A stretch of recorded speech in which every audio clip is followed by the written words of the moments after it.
E aí, fiel, uma ótima segunda-feira, uma boa semana. Estou aqui trazendo mais um vídeo no canal com essas últimas informações e a repercussão aí na mídia dessa ótima vitória do Corinthians na estreia do Campeonato Paulista. Além disso, mais informações desse mercado da bola do Corinthians, muito próximo de chegar a um acordo na contratação de um lateral direito internacional. Enfim, se inscreva no canal, deixa seu like, se quiser deixar a opinião de vocês nos comentários. E vamos aí com o vídeo. Gente, vamos falar um pouquinho do Corinthians. A gente já tinha falado um pouco ali durante o nosso Globo de Ouro do Seleção Sport TV, mas a gente vai falar um pouco mais. A gente teve recentemente, mostrou aqui um pouquinho da palavra da apresentação de outro zagueiro no timão, que é o Gabriel Paulista, reforço para a temporada, já foi apresentado, já falou um pouquinho dessa chegada ao time do coração. Ele é torcedor do Corinthians e agora vai vestir a camisa alvinegra. Gente, o Corinthians começa a temporada em alta, como terminou 2025, conseguiu o título da Copa do Brasil, um título importante também, já que no Campeonato Brasileiro deu uma oscilada e não talvez tenha ficado bem onde queria na competição, disputando lá coisas maiores no topo da tabela de classificação, mas a Copa do Brasil foi sim super importante, deu o título e faz com que o time também esteja na Libertadores deste ano. Começa a empolgar essa temporada já para o torcedor? Ele já se empolga com o que apresentou nesse primeiro jogo ou ainda é muito cedo? Empolgação não combina muito com o torcedor do Corinthians, ele gosta de desconfiar, né? Ele se empolga com bola rolando para empurrar o time, mas ele está sempre desconfiado do que está acontecendo. Se você quiser usar a linguagem do cinema ainda, que foi a da brincadeira do começo do programa... Por favor, faça isso. O Corinthians ganhou no ano passado o troféu de melhor plot twist, que é a virada de roteiro que os roteiristas usam sempre em final de temporada ou em final de filme. Aquela virada dramática, você tem toda uma expectativa para o ano do Corinthians, apesar de ter ganho o campeonato estadual, que era de um ano muito ruim, do 13º colocado do Campeonato Brasileiro, de quem não teria nada sobre a mesa se perde para o Vasco a Copa do Brasil, mas consegue dar essa virada. E essa virada favorece tanto o Corinthians que ele entra aí sim, nessa temporada, com o astral de quem no mínimo conseguiu alguma coisa para a temporada. Quando você consegue alguma coisa para a temporada e tem os desafios do Corinthians, no mínimo otimismo você tem sim. Pois é, pode ser que o torcedor não esteja tão empolgado, tenha sua desconfiança, mas que as coisas estão indo bem para o lugar. Estão indo, Ana? Eu acho que o torcedor do Corinthians, ele passou por anos tão complicados, né, os últimos muitos anos, assim, os últimos 4 anos, que ele se dá ao direito de começar o ano feliz. Porque ele terminou com o título da Copa do Brasil da forma como foi, eliminou o rival no mata-mata da Copa do Brasil, ganhou o Campeonato Paulista. Naquele momento do título do Campeonato Paulista, as coisas não estavam positivas para o Corinthians, muito pelo contrário. Vinha a sequência do trabalho do Ramon Dias, que tem muita gente que gosta, porque fez com que o time escapasse do rebaixamento, mas eu acho que tem um monte de frustração envolvida naquele trabalho. Depois disso, o time foi se organizar minimamente, com a chegada do Dorival, fez um Campeonato Brasileiro de muita desconfiança, e a mudança no calendário ano passado, ela foi muito positiva para o Corinthians, porque fez com que o time disputasse a semifinal da Copa do Brasil pensando só na Copa do Brasil. Não teve que alternar equipe, porque foi o grande problema do Corinthians de 2024. Quando ele teve que administrar a equipe com Sul-Americana, Copa do Brasil e Brasileiro na zona de rebaixamento, o time se enrolou todo e acabou não conseguindo ir na reta final, só que foi focar no Campeonato Brasileiro. Então, acho que o torcedor corintiano, ele se permitiu nesse ano começar de forma positiva, pensando que o time tem algo para entregar. Acho que a chegada do Marcelo Paes, perdão aí do trocadilho, leva paz para o time, né? Muito bom. Paz, assim, dentro da administração do Corinthians. Mostra que ninguém é insubstituível na diretoria de futebol, né? Com a saída do Fabinho Soldado. É um trabalho muito novo. Eu não tenho dúvidas sobre o trabalho do Marcelo Paes. Eu tenho dúvidas sobre o ambiente do Corinthians, o quanto vai minar o trabalho de um cara tão profissional quanto ele. O Corinthians fazendo contratações pontuais, a chegada de um zagueiro. Quando a gente falou sobre o Gabriel Paulista, que é ali no começo do programa, eu acho que o Corinthians precisava muito de um zagueiro, porque o Corinthians, embora ele tenha os 2 titulares absolutos, o André Ramalho e o Gustavo Henrique, no momento que o André Ramalho foi mal ano passado, o Corinthians ficou rendido, porque ele teve que usar Félix Torres, não deu certo, o Kaká não deu certo, encontrou na base no Tchoca um menino que ajudou muito. Então acho que hoje o Corinthians pode olhar o time de zagueiros com um pouco mais de qualidade, porque, de novo, se o Corinthians tivesse que administrar a as escalações do ano passado, talvez ele tivesse um pouco mais de dificuldade na Copa do Brasil. Então, assim, são contratações importantes. A não saída, pelo menos por enquanto, do Yuri Alberto é importante para o time. Bidon crescendo. Bidon subindo muito de produção. Ontem fez mais uma boa partida. O Corinthians jogou com a linha de defesa titular ontem, goleiro e o Bidon. Garotos da base ganhando boas oportunidades, né? Eu vi até um meme esses dias que o Transferban é o craque do Corinthians, né? Porque impede o Corinthians de fazer uns absurdos no mercado, tipo contratar jogadores que não vão ajudar. Então, assim, eu acho que isso fez com que, levando agora a discussão para um lado mais sério, o Corinthians olhasse melhor para a base, também aproveitasse melhor alguns jogadores da base. Então, acho que o torcedor corintiano começa o ano com a mochila um pouco mais leve, diferente do ano passado, que a mochila estava muito pesada. Isso aí, Ana, que você está falando, se a gente for pegar 3 jogadores que saíram da base do Corinthians recentemente, o André, que fez um gol ontem, jogou muito bem. É o Novo Elias. Dieguinho, que entrou no jogo no segundo tempo, entrou bem, e o Guinegão, que teve uma grande fase ano passado.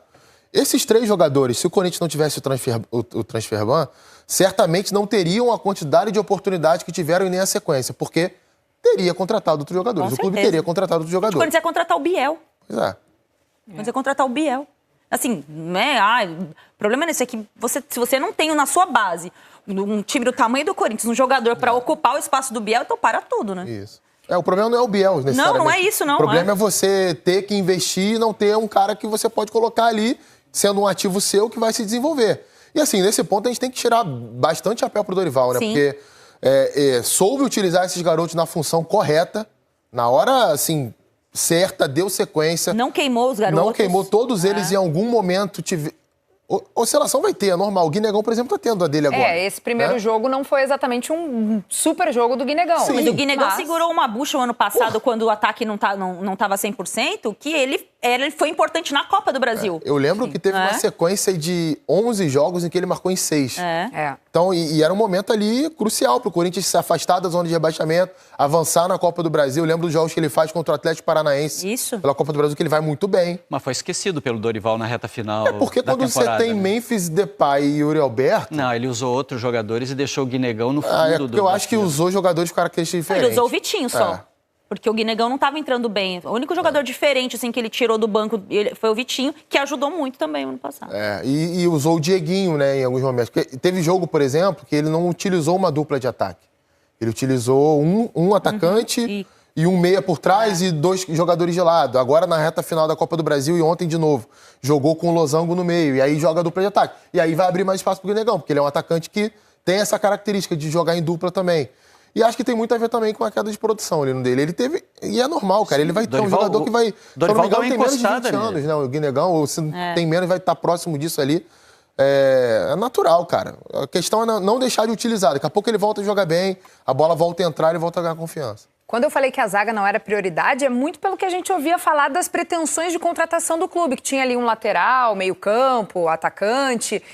Não necessariamente a gente ouvia muito se falar de um zagueiro. Mas a loucura que estava o Corinthians. Mas pra tu ver, agora chega um zagueiro. Sobre a loucura que estava o Corinthians no último ano. Chega um zagueiro para reforçar, então, o time, e a apresentação dele foi agora há pouco. A gente mostrou no Seleção Sport TV. Se você está chegando agora e não conseguiu acompanhar, o Gabriel Paulista foi apresentado há pouco, falou um pouquinho em entrevista, já se apresentando um pouquinho mais para o torcedor. Ele que estava no Besiktas e agora vem até numa negociação sem custos para o Corinthians. O Corinthians vai fazer esses movimentos tentando reduzir os custos também, muito pelas dívidas que tem, que a gente sabe que é na casa dos bilhões, mas muito também por tentar aproveitar oportunidades de mercado. Eu não sei se vocês veem assim, mas me parece que o Gabriel Paulista é uma dessas oportunidades de perfeito. mercado. Assim, Kelly, a Ana chegou a falar um pouco sobre isso, eu queria complementar com um detalhe.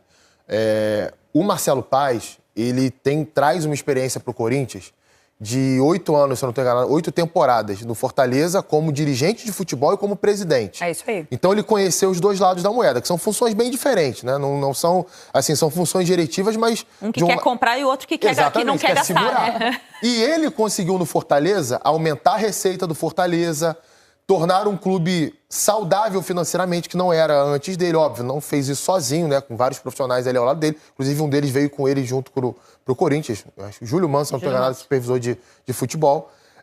E o presidente do Corinthians tem uma boa oportunidade de beber um pouco dessa fonte, porque isso faltou ao Corinthians nas últimas temporadas, ter pessoas com um entendimento maior de mercado. O Fabinho tinha, mas ele ficava limitado à função dele. Muitas vezes o executivo ele esbarra numa vontade maior de um presidente.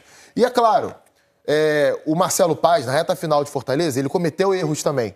Não foi só mil maravilhas. Tanto é que o Fortaleza está na segunda divisão hoje. Fez investimentos equivocados no ano passado. Mas eu tenho falado sobre isso. São 8 temporadas. O balanço, cara, é extremamente positivo. Olha onde Fortaleza está quando ele começa a trabalhar como diretor de futebol. Olha onde Fortaleza está hoje, ou estava até o ano passado. Esse cara, ele tem muito a acrescentar ao Corinthians para mim. O problema é o envelhecimento da foto, né? Aquela do Dorival Júnior, né, com Augusto Melo e o Fabinho Soldado, já envelheceu rápido demais. E no Corinthians, às vezes, as coisas são muito dinâmicas, né? Tudo pode estar por um momento. Você pode ter que, daqui a pouco mais, reciclar a estrutura de direção, rever caminhos. A bagunça do ano passado impactou, sim, no trabalho do dia a dia do Dorival Júnior. Ele conseguiu fazer algo que é raro no futebol, de alguma forma blindar vestiário, com apoio do Soldado, do Fabinho Soldado, do que foi feito, mas conseguiu separar um pouquinho. O torcedor do Corinthians não abandona o time. Quanto antes? 37 mil, uma coisa assim. Confesso que eu não sei o número, mas estava cheio. Público, vou ver de ontem, a taxa de ocupação é um absurdo. Deve ser por aí. Absurdo. Torcedor do Corinthians não larga, não sai do lado. Isso ajuda também a criar um ambiente dentro de campo que protege os jogadores de alguma forma. O Memphis Depay, ano passado, comprou um monte de briga. Vamos ver como é que ele volta esse ano também. Administrar o Corinthians no ano passado foi administrar uma bomba com pavio aceso mesmo. Não foi fácil. E o que o Dorival conseguiu no final do ano é caso de heroísmo, quase.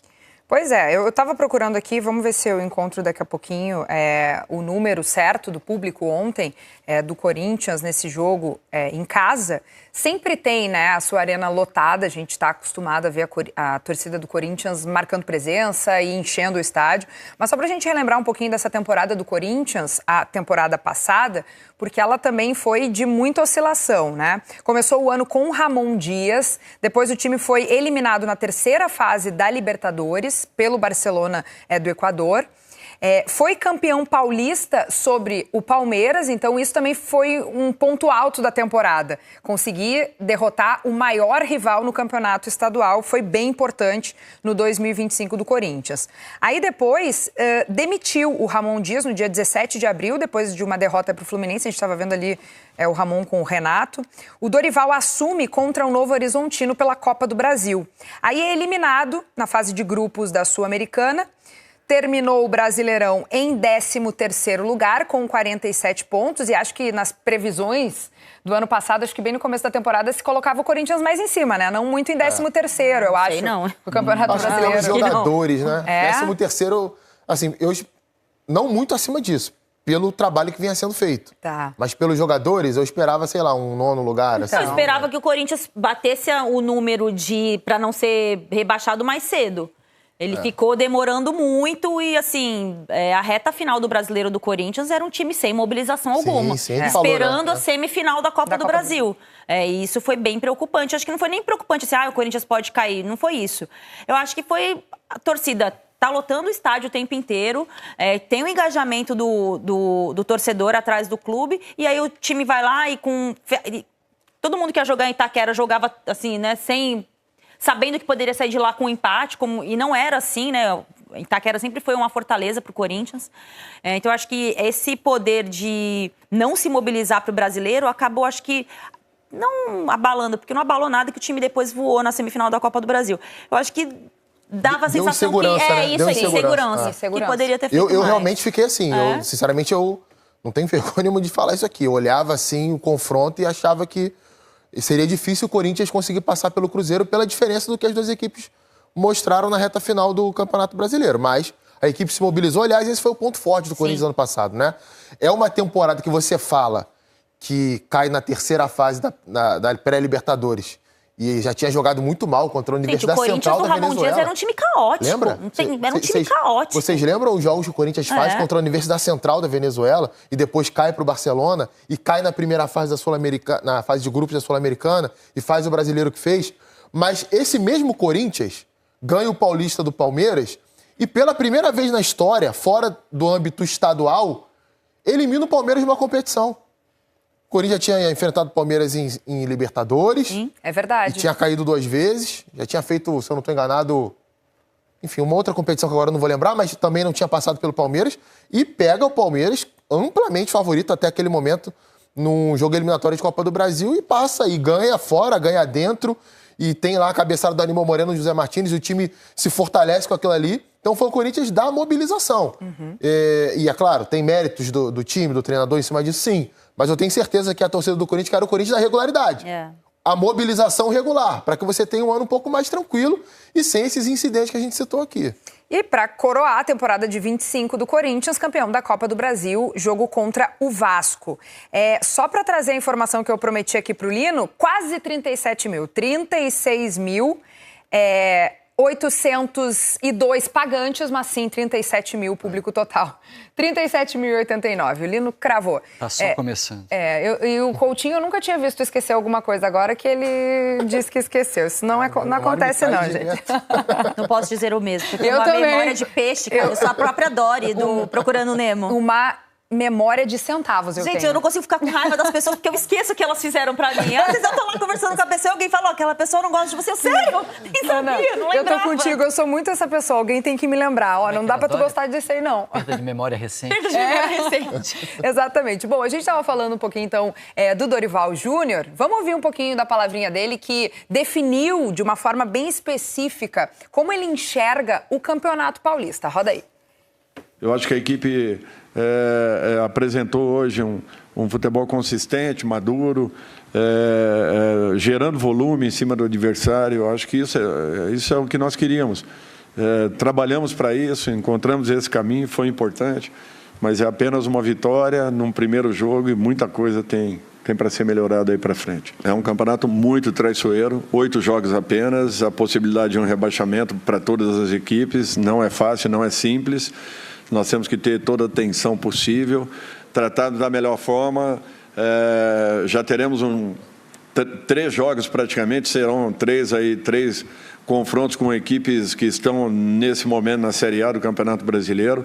Ponte Preta foi a equipe campeã da Série C do ano passado, uma equipe qualificada, não conseguiu inscrever jogadores que foram contratados, porém manteve a estrutura da equipe do ano anterior.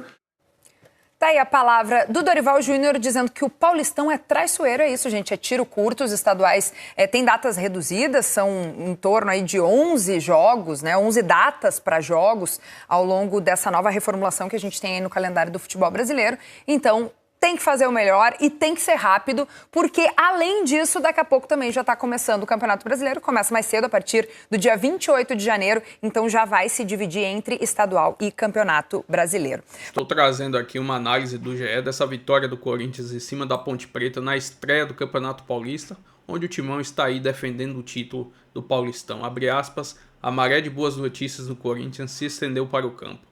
É uma vitória convincente por 3-0 sobre a Ponte Preta na estreia do Campeonato Paulista no domingo. Depois de terminar 2025 sendo campeão da Copa do Brasil e começar a temporada com o pagamento de dívidas e a derrubada de transferbans que permitiram a retomada de contratações, o Timão fez uma apresentação que tem motivos para ser animadora, mesmo com desfalque de 5 titulares e diante de um adversário fragilíssimo. Destaque para os zagueiros em mais uma partida que o Timão não levou gol, ainda que a Ponte Preta seja uma equipe frágil que disputou e venceu a Série C do Campeonato Brasileiro na temporada passada. O desempenho de André é outra boa notícia no trunfo deste domingo. Como titular, o jovem da base corintiana fez uma partida consistente, com qualidade na transição e nas chegadas à área, como na chegada em que marcou o segundo gol corintiano. Ganhar a partida de estreia é importante não só por ser o pontapé inicial, mas porque o Paulistão se tornou um campeonato de tiro curto, com 8 partidas na primeira fase. Na próxima rodada, o Corinthians vai enfrentar o Red Bull Bragantino na quinta-feira, às 19h30, lá no interior de São Paulo. Depois terá 2 clássicos em sequência, São Paulo e Santos, em um formato de competição classificado como traiçoeiro pelo técnico Dorival Júnior. O treinador já adiantou que ao longo do torneio precisará poupar jogadores e fazer mudanças na equipe em razão do início do Campeonato Brasileiro no final do mês e da partida contra o Flamengo pela Supercopa Rei no dia 1º de fevereiro lá em Brasília. É isso, uma ótima vitória aí nessa estreia do Paulistão. tentar somar o máximo de pontos possíveis até a estreia ali do Campeonato Brasileiro e esse jogo importantíssimo contra o Flamengo no dia 1º de fevereiro, lá em Brasília. Quem sabe o Corinthians aí levantar mais um caneco aí, o primeiro dessa temporada de 2026. Se inscreva no canal, deixa seu like, se quiser deixar a opinião de vocês aí nos comentários e até o próximo vídeo. Valeu, fiel!